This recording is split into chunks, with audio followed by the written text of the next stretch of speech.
We will be picking back up on God Will Work With You, But Not For You, A Living Philosophy by Russle. Chapter 12, Man-Woman Equality. This chapter is addressed to the many advanced thinkers who are fully aware of the great world danger which civilization is now facing. All such mystic thinkers also know that civilization need not fall if we but know how to unite mankind into one being with but one purpose of manifesting the love principle of nature instead of the fear and hate principle which he now manifests. God's universe is balanced. That is why it is unified and continuous. That is why it will endure forever and cannot fall. Man's universe is badly unbalanced. That is why it is disunited and transient. That is why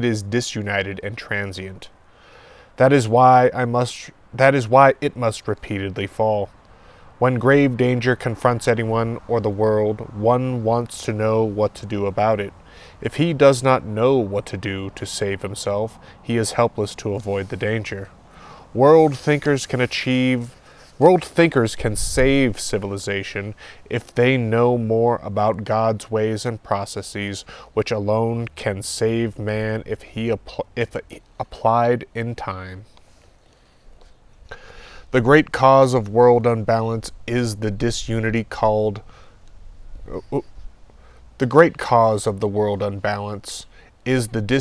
caused by the practice of inequality in God's divided pairs which he created equal. The inequalities are many. They could not be balanced in centuries, and that would be too late. The principal inequality, which is again destroying civilization, is the man-woman equality. That is the prime cause of world failure which underlies all other causes. The cause could be remedied in time to unite the whole world as one if world thinkers, both men and women, would do something about it now. Right now, before the next election takes place, and not 20 years from now. This book came out in the 50s. The world resists change. It insists upon continuing the same old mistakes until the resultant suffering becomes too heavy. It has got to change, however, in respect to its own man-woman equality, or be self-condemned to another state of chaos. The world cannot change unless individuals change. Each man must equalize woman spiritually in his own life, in his home, his business, and his government. Until woman is thus exalted, the tensions of inequality will destroy every civilization which man attempts to build alone. Every woman should insist upon mental equality with men in all governing and managerial capacities, and when competent women are nominated for high office, I am confident men would feel it their duty and pleasure to vote for them to begin equalization of international affairs. I say this because each time I have mentioned this man-woman idea to a great man, he has wholeheartedly and enthusiastically been in accordance with this principle. It will always be impossible for humans to build an enduring civilization until he equalizes its man-woman mind power. If world thinkers would but realize that, they would be aroused to action in beginning to bring equalization into being. God created this world for men and women, not men alone, nor for women alone. He created them equally as mates, just as he created all pairs and all forces equally. This is an electrically sex-divided universe. The two electrical workers which create this universe are male and female. Each are equal. One does as much as the other in creating every particle of matter in the universe. Without that electrical quality in expressed force, we would have a very wobbly and dangerously unbalanced universe of badly distorted forms. We will continue to have a badly distorted, disunited, and wobbly civilization until men and women world thinkers begin to equalize the two sexes so that there can be a marriage of unity in the world, which will produce balance in world actions instead of distortions. Motherless children vitally need a mother. No matter how sincerely or eagerly a father tries to become both mother and father, he is never able to fulfill both necessities.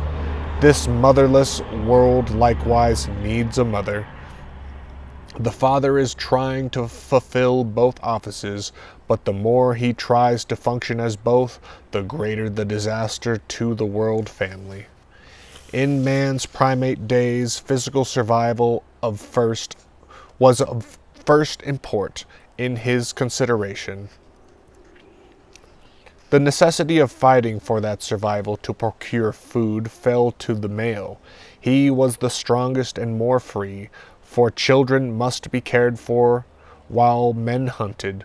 Food had to be prepared, and skins and rushes had to be made into body coverings. That part of the work naturally fell to the woman. As the centuries passed, man, hunter of game for food, quite naturally became man, the conqueror of men, for their possessions, and woman became the household drudge, the tiller in the field, and the slave of man, her lord and master. Man alone was free. Woman did what her lord and master told her to do. For long ages woman had no such status as wife. She was man's concubine, for long ages one of many concubines. Men enclosed her in harem prisons under eunuch guards, which she was still slave among slaves, and never a wife who could freely walk the earth like her master. And even when she was allowed to walk the earth, she walked behind her master or under watchful eyes. Her value to man and her status with him was purely physical. Man eventually discovered woman as a mental mate and took her to wife and consulted with her, but condescendingly. From that first step in the recognition of matehood of woman by man, the whole status of civilization gradually rose to higher and still higher levels.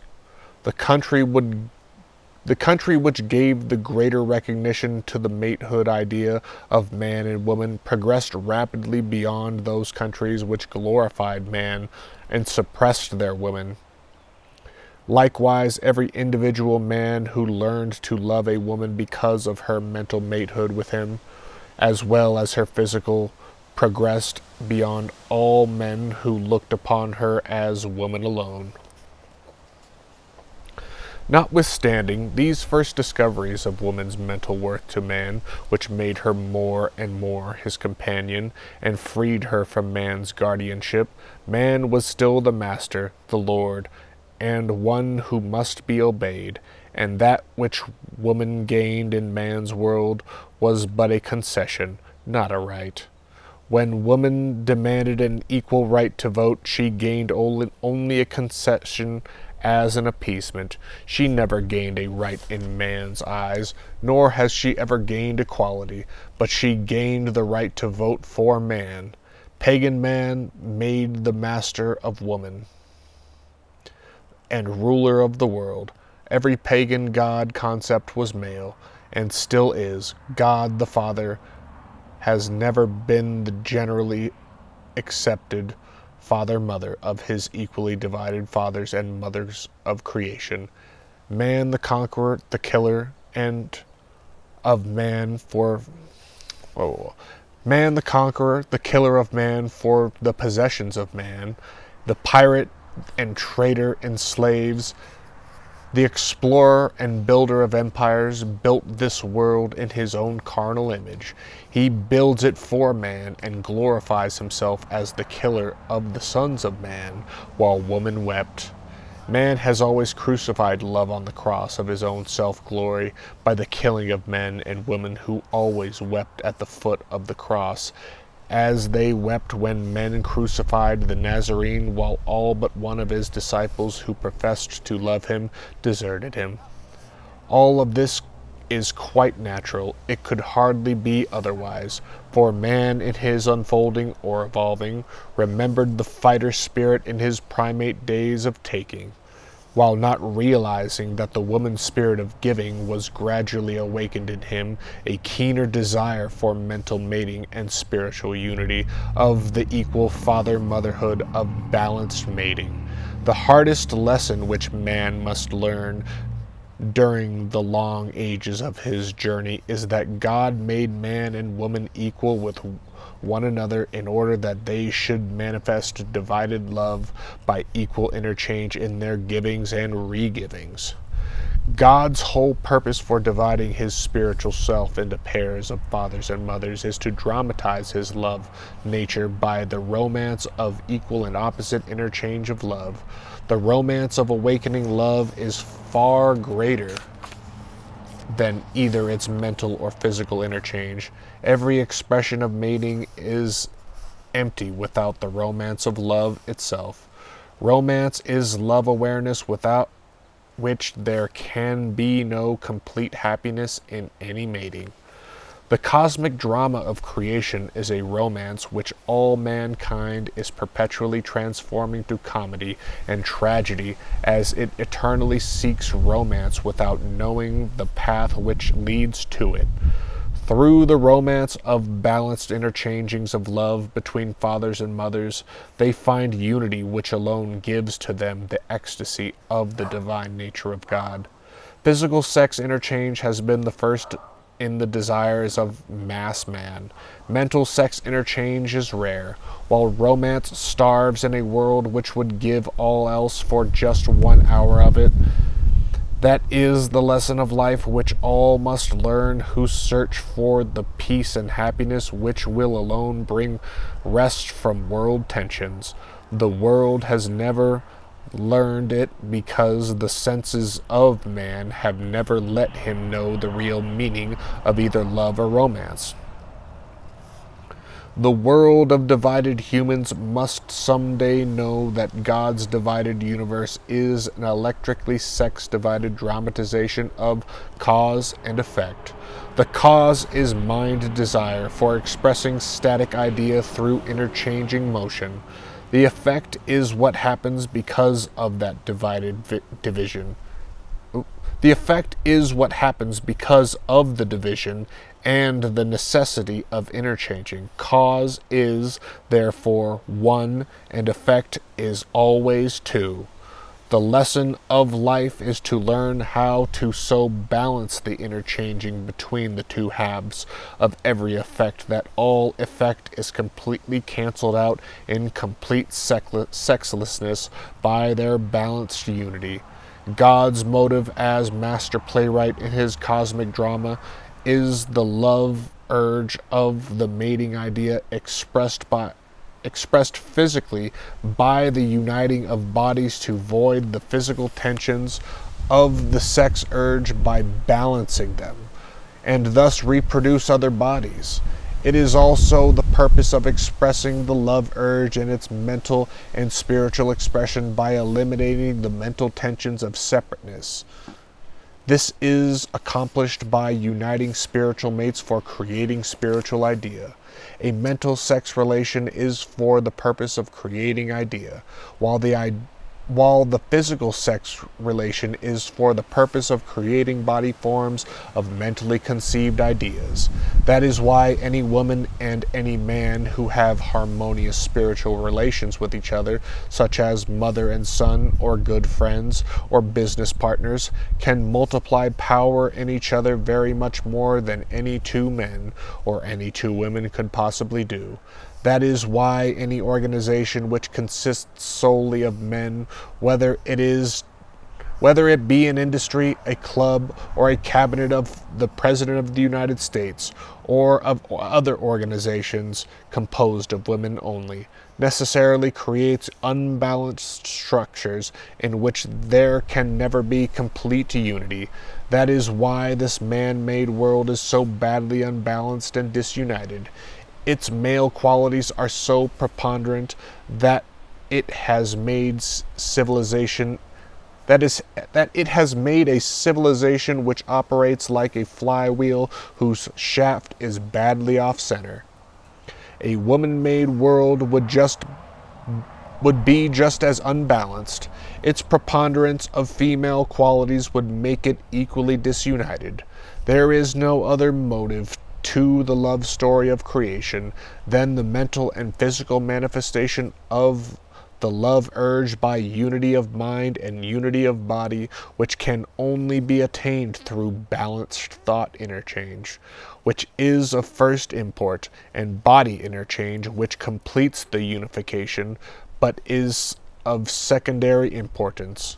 If you look into the life history of any great man, you will find a woman in it who has a tremendous influence upon the creative powers which accounted for his greatness. It may be more than one woman, such as his mother and his wife or sweetheart or dearly loved friend.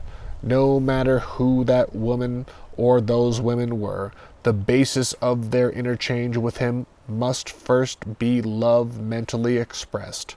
A spiritual union between any man and any woman is of 10,000 times more value than love physically expressed without the spiritual.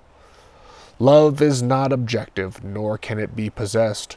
The woman awakens love in the man, and the man awakens love in the woman.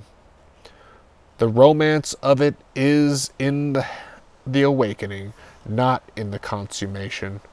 It is the awakened ability to love which counts, and not the acquisition of the object which has awakened it, nor in any physical contact whatsoever. A woman may not even be aware that she is deeply loved, and the man who loves may never even exchange a word with her. Where love is spiritual, it uplifts, it exalts, enriches, and ennobles. Where sex is purely physical, it debases and defiles. Millions have ruined themselves through physical sex expression, which was not spiritually balanced. The rue is despised where the parent is honored. World civilizations have been utterly destroyed by the sex debauchery of incest and promiscuity. Wherever spiritual sex matings is preponderant over the physical, there is then the beauty and glory of the power which men and women can alone know, who have that unity which comes to those whom God hath joined together. Any man and woman who are thus spiritually and physically balanced multiply their unified power by 8, not 2. Two separate, disunited potentials are only 2, but when 2 potentials act as one, their power multiplies in the ratio of the cube. In other words, when 2 completely united, balanced mates act as one, they do not add their 2 powers together or equal 2. They multiply them in the ratio of gravitation mathematics, which are 3-dimensional. There is no lesson so hard to learn, or of such great import, as the long lesson of learning how to interchange all spiritual and physical divisions of effect equally, or in order to unify them, and thus make 2 unbalanced conditions become one. A balanced life, home, business, community, nation, or world of nations is possible only by learning that great lesson by the hard way of experience until it is put into practice. An approximation of balance will not suffice for complete happiness. A man who still insists upon being master in his own home cannot have a happy home, even though he provides for his family generously and is a model husband in every other respect. With such a condition, contentment is possible, but romance is utterly stifled. A residue of unbalance still remains, which makes it impossible to cancel out all actions and reactions by balancing them as a businessman balances his books constantly.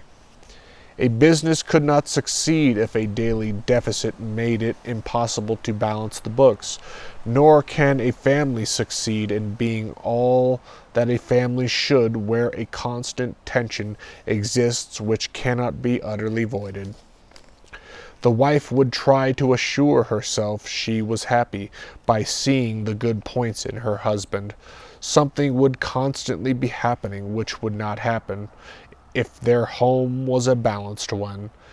A daughter might marry against her better judgments because of the tension which could not be eliminated, or a son might leave home where he otherwise would not. Until unity cannot exist where tensions hold two apart. They will always be two until residual tensions are balanced. The two will then be one. In countries where their women are forced to accept infidelities as a matter of course, there can never be the happy home life enjoyed by those nations where infidelities are the exception and not the rule. Under such conditions, unity is impossible because romance is impossible. No great achievement of world import ever comes from countries where women are openly denied any approach to equality with men, and they stand still for centuries. Physical interchange with women, unaccompanied with mental interchange, holds a nation to a physical level, just as it does with an individual. Neither individuals nor nations ever progress through physical interchange alone.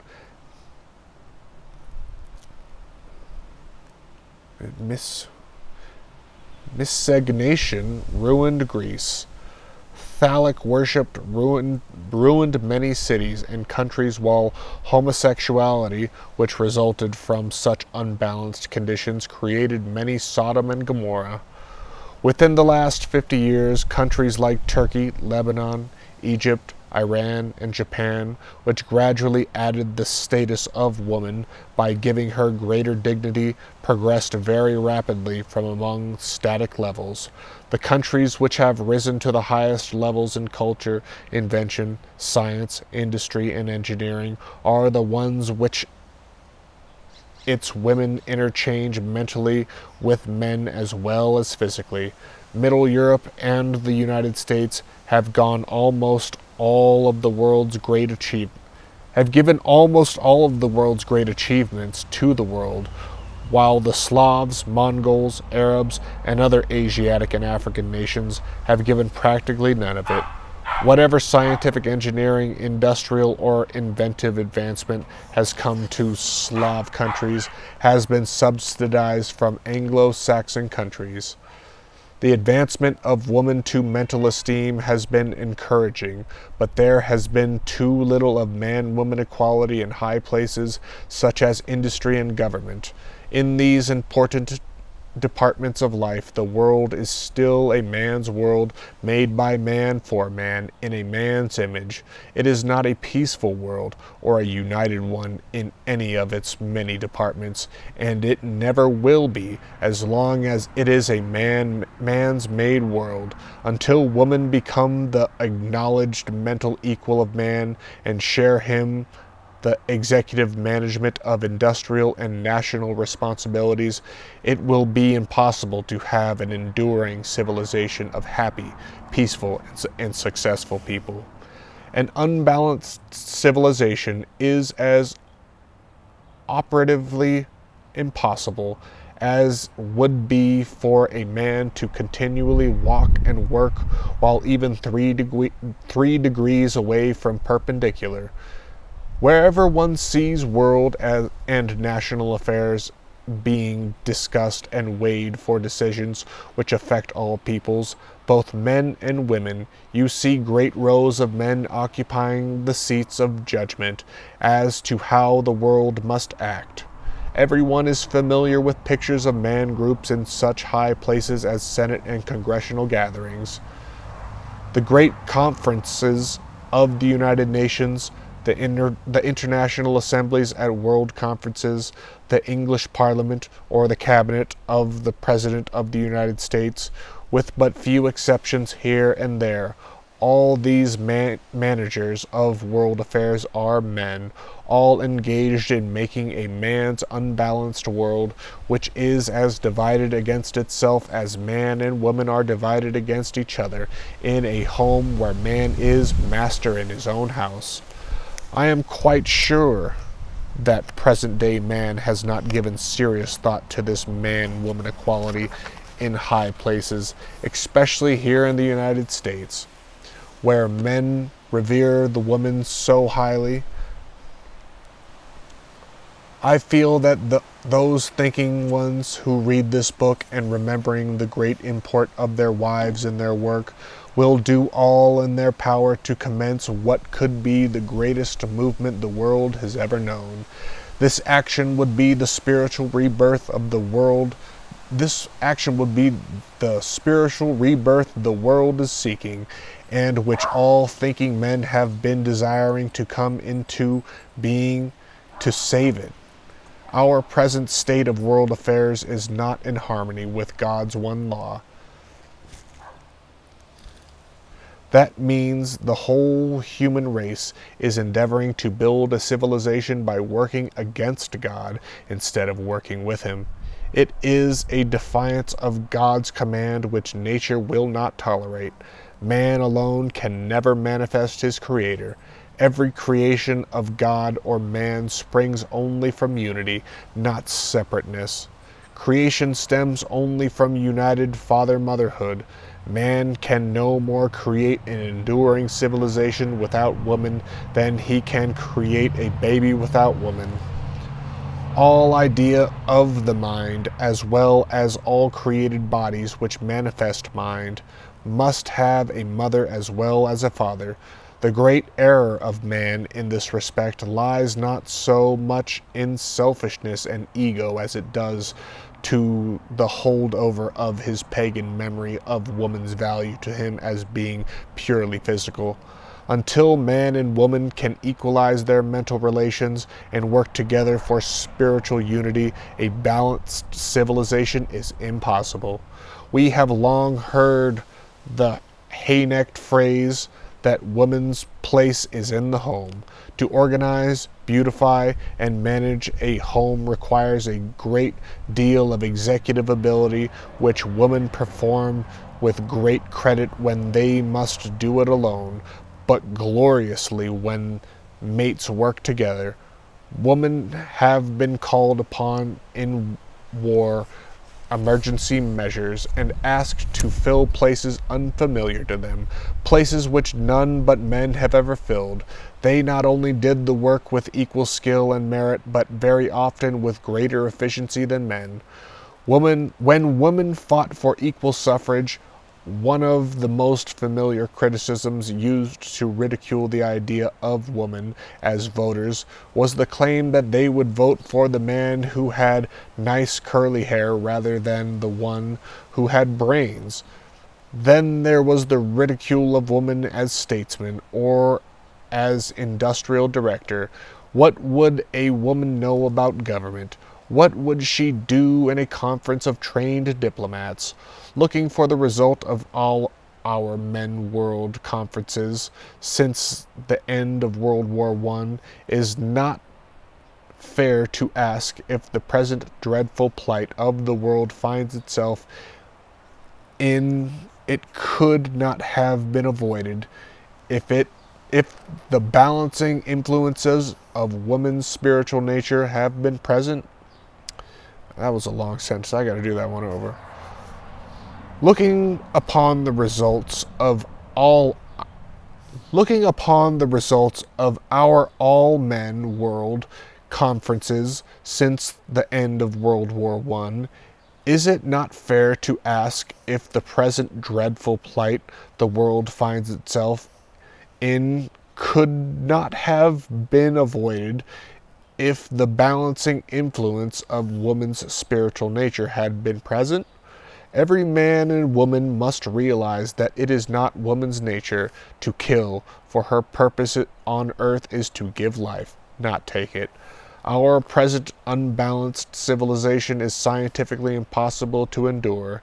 It is fast disintegrating even now, and its decay has accelerated very dangerously since 1900. It is so badly unbalanced in so many departments and institutions that any attempt to balance all of them simultaneously would not be effectual, besides which there is not time to do it that way. The most necessary and most helpful one of the unbalanced condition is man-woman equalization. This essential to world happiness could become a living flame which would illuminate the whole world with a new light if every woman started immediately to do something about it, aided by every man who believed in it. Such a movement can only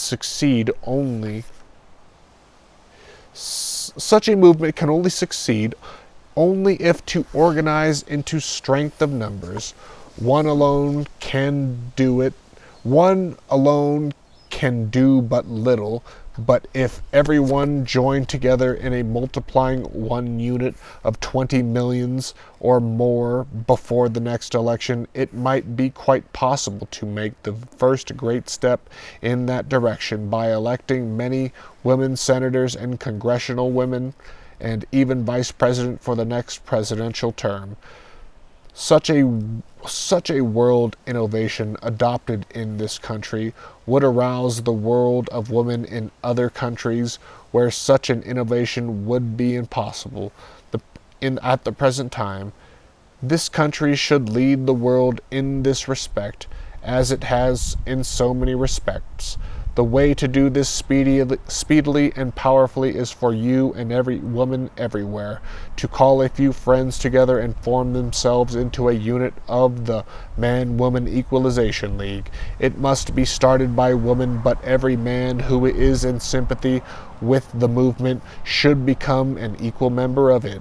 Every truly great man will immediately realize its import and become an enthusiastic working member of it. That unity is its very purpose. Perhaps 5 other women in your own town will have done the same thing the same day.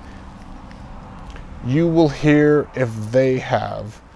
That is news for local newspaper. Then amalgamate and call a town meeting and become a chapter and elect leaders.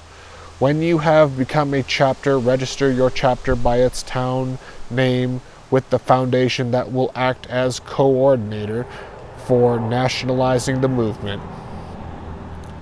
Groups formed in large cities can register their many chapters by district.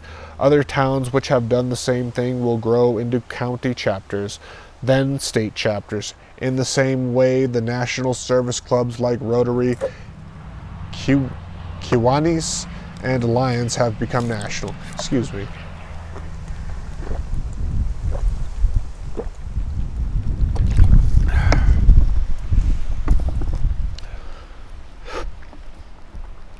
The appeal for this organization is so strong that its growth would become millions in 1 year if every woman would but realize that women have the power to save the world from another chaos by merely asserting themselves as equal inheritors of the earth and the business of managing all earthly affairs equally with men. When the movement has become national, inspired leaders will be born from the movement who will strengthen it by becoming great national leaders. Then will be the time for issuing a publication which will be a power in affecting the votes of all the nation upon the platform of equal representation. When women once realize this saving power which is theirs and their responsibility which is theirs, this movement will become the mighty crusade which it ought to be. The only qualification for membership in this new national organization should be a manifestation of belief in it by work performed in its behalf. A signed pledge of allegiance to a principle might be required for membership, but work performed and support given are of first importance. It is hardly necessary to call your attention to the power which is vested in so many million votes. Unless something of this nature is initiated at once, we shall go farther and farther into chaos, with which a man-made world is so fast falling into. It is scientifically impossible for peace and happiness to come to such an unbalanced world as it is, where physical values are so preponderant over spiritual values. We have either got to balance the father-mother basis of creation or perish over and over again until we do balance it. Therefore, say to every woman who reads this book, will you start today to dedicate yourself to this world service? And I also say to every man, will you help woman to give birth to this man-woman equalization movement for the world unification and peace and become a member of the Man-Woman Equalization League? A tremendous responsibility rests upon the shoulders of every thinking man and woman in this hour of grave danger. And we'll pick up chapter 13 some other time.